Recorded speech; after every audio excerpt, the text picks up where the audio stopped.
Je m'appelle Marie Schroeder, je suis présidente de Hollis Aroma SAS.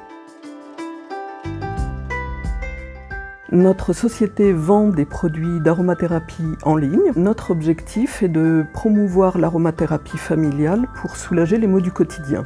Alors il existe 3 modes d'utilisation des huiles essentielles. Tout d'abord par les voies respiratoires, par une application locale sur la peau, ou encore par absorption en les ingérant.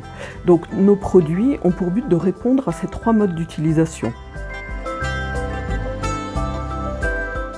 Nous faisons uniquement de la vente en ligne, qui nous permet de proposer des tarifs très intéressants, parce que la vente par Internet permet de réduire aussi les coûts, et puis nous sommes une petite structure avec de faibles charges, donc ça permet de proposer un rapport qualité-prix vraiment très avantageux. Et ça participe à notre objectif, qui est vraiment de faire connaître les huiles essentielles pour une utilisation dans un cadre familial, parce que ça permet de soulager beaucoup de maux à travers des produits naturels.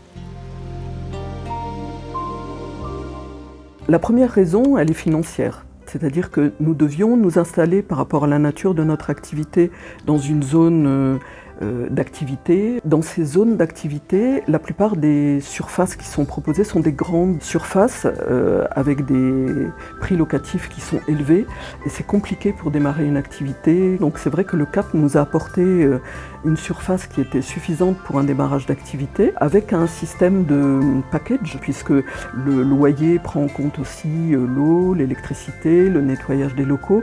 Donc j'appelle ça un peu des locaux prêts à l'emploi, c'est-à-dire que quand on intègre ces locaux, on peut se consacrer essentiellement à notre activité et ça c'est quelque chose qui est vraiment très précieux. La deuxième raison, c'est aussi la qualité des infrastructures. Par exemple, la pièce dans laquelle nous sommes, ce petit labo que nous avons développé, était conçu justement pour héberger des activités de laboratoire. Nous avons un bureau attenant qui nous permet d'héberger les activités gestion, communication, marketing.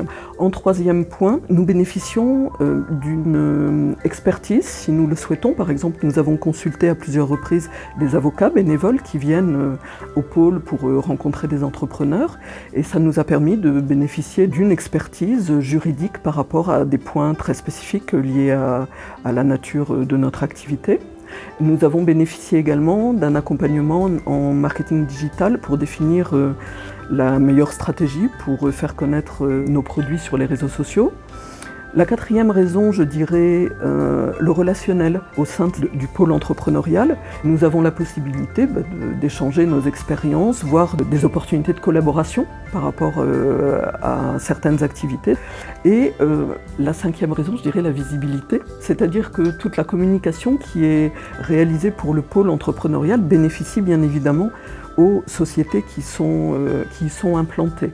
Et ça donne aussi, quand on démarre une petite entreprise, une image de sérieux parce que les gens savent que pour intégrer une pépinière d'entreprise, les projets sont sélectionnés, sont au moins validés pour leur sérieux.